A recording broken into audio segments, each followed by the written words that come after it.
சென்னையில் தனியார் பள்ளி வாகனங்களை ஆய்வு செய்யும் பணி இன்றுடன் நிறைவு பெறுகிறது. இது குறித்த விரிவான தகவல்களை நம் செய்தியாளர் ராஜ்குமாரிடம் கேட்கலாம். ராஜ்குமார், தனியார் பள்ளி வாகனங்களை 3வது நாளாக ஆய்வு செய்யும் பணிகள் தற்போது நடைபெற்று வருகிறது. இந்த நிலையில் சென்னையில எந்தெந்த பகுதிகளில் பள்ளி வாகனங்கள் ஆய்வு செய்யப்பட்டு வருகிறது? தற்போது வரை எத்தனை பள்ளிகள் முடிக்கப்பட்டிருக்கின்றன?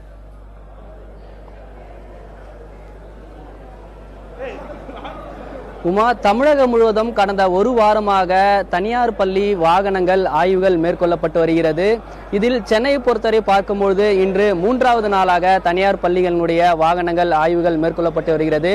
சென்னையை பொறுத்தவரை இன்று எம்ஆர்சி நகர், நந்தனம், சேத்பட், அதே போன்று வடக்கு கடற்கரை சாலை உள்ளிட்ட பகுதிகளில் இருக்கக்கூடிய பள்ளி வாகனங்கள் ஆய்வுகள் மேற்கொள்ளப்படுகிறது.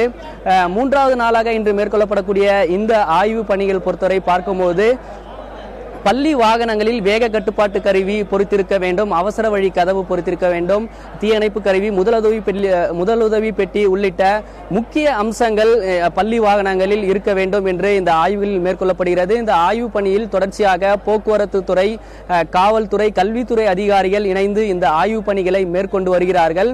சென்னை எம்ஆர்சி நகரில் இன்று காலை ஆய்வு பணிகளை தொடக்கியிருக்கிறார்கள். இந்த ஆய்வு பணியை போக்குவரத்துறை அமைச்சர் எம்.ஆர். விஜயபாஸ்கர் இந்த ஆய்வு பணிகளை மேற்கொண்டார். அப்பொழுது போக்குவரத்துறை ஆணையர் சத்யபிரதா சாகு உள்ளிட்ட போக்குவரத்துறை அதிகாரிகளும் இந்த ஆய்வு பணிகளை மேற்கொண்டனர்.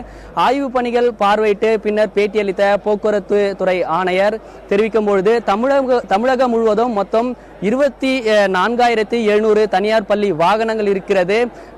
கடந்த ஒரு வாரமாக நடைபெற்ற ஆய்வு பணிகளின் பொழுது 21,000 பள்ளி வாகனங்கள் ஆய்வுகள் முடிக்கப்பட்டிருப்பதாக அவர் தெரிவித்திருக்கிறார்.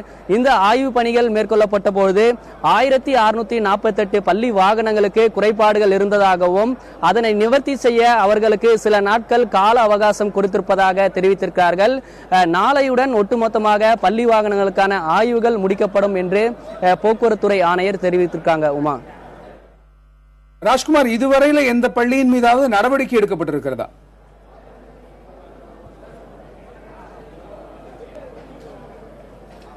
கணேஷ், அதாவது இந்த பள்ளி வாகனங்கள் ஆய்வுகள் மேற்கொள்ளப்படுவது முக்கிய அம்சமாக பார்க்கும்போது பள்ளி வாகனங்களுக்கு போக்குவரத்து துறைகள் விதிக்கப்பட்டிருக்கக்கூடிய விதிமுறைகள் கட்டாயம் பின்பற்ற வேண்டும். அதில் ஏற்கனவே குறிப்பிட்டது போன்று மொத்தம் 16 முக்கிய அம்சங்கள் இதில் முக்கியமாக பார்க்கப்படுகிறது. இதில் போக்குவரத்து விதிமுறைகளை பின்பற்றாத பள்ளி வாகனங்கள் மீதுதான் நடவடிக்கை என்பது எடுக்கப்படுகிறது.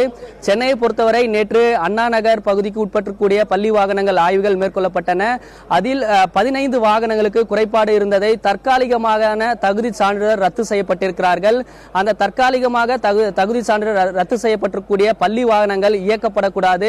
அதையும் மீறி இயக்கப்பட்டால் பள்ளி வாகனங்கள் பறிமுதல் செய்யப்படும் என்று போக்குவரத்துறை அதிகாரிகள் தெரிவித்திருக்கிறார்கள். எனவே அதன் அடிப்படையில் ஆய்வு பணிகள் மேற்கொள்ளப்படுகிறது. முறையாக விதிமுறைகளை பின்பற்றப்படாத பள்ளி வாகனங்களுக்கான தற்காலிக அனுமதி சான்றிதழ் ரத்து செய்யப்படுவது இதில் முக்கிய அம்சமாக நடவடிக்கை எடுக்கப்படும் என்று போக்குவரத்துறை அதிகாரிகள் தெரிவித்திருக்கிறாங்க. கணேஷ்.